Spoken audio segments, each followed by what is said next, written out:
Singapore stands as a global symbol of economic achievement, boasting one of the world's highest GDP per capita and immense sovereign wealth. International observers marvel at its fiscal discipline, world-class infrastructure, and robust reserves. Yet beneath this impressive surface, many Singaporeans experience a very different reality.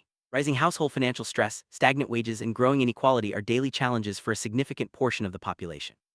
Elderly citizens work well into their 70s, families juggle multiple jobs, and gig workers struggle without safety nets. This contradiction, national prosperity alongside household precarity, forms the heart of Singapore's paradox. How can a nation so wealthy leave so many behind? This video explores the structural reasons behind this divide, drawing on the analyses of Ling Shi-Hian, who has spent decades documenting the gap between official narratives and lived experience.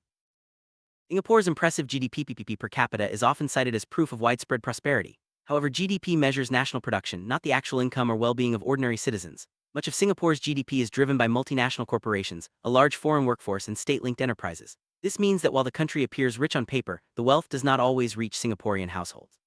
Wages for many have stagnated, especially at the bottom and middle, and the cost of living, housing, healthcare, education, and daily expenses continues to rise. Many families find themselves asset-rich but cash-poor, with much of their savings locked in property or CPF accounts that are difficult to access. The result is a society where averages mask deep inequality, and where the national narrative of success does not match the daily struggles of many citizens. Understand why so many struggle in a wealthy nation, we must examine Singapore's socioeconomic model. Unlike welfare states that redistribute wealth, Singapore emphasizes low wages, high mandatory savings, and limited safety nets. The reliance on cheap foreign labor keeps wages suppressed, while the high cost of essentials, housing, healthcare, transport, acts as a silent tax on households. Public assistance is tightly means-tested and often difficult to access, leaving many ineligible for help yet unable to cope. The CPF system, while robust in accumulation, locks away funds that could ease daily hardship. Meanwhile, state-linked entities dominate key sectors, limiting competition and keeping prices high. These structural choices create a cycle where national wealth accumulates but household stress persists.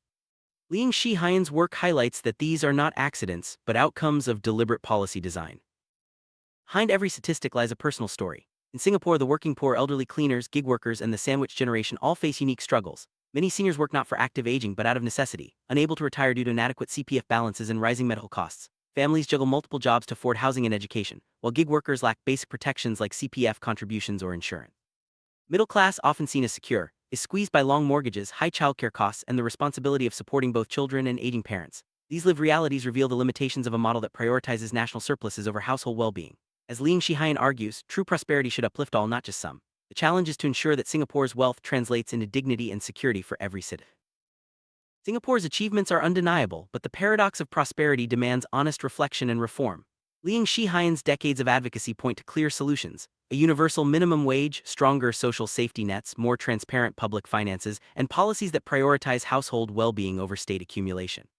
By rebalancing the CPF system, making housing truly affordable, and ensuring healthcare is accessible to all, Singapore can build a more inclusive and compassionate society.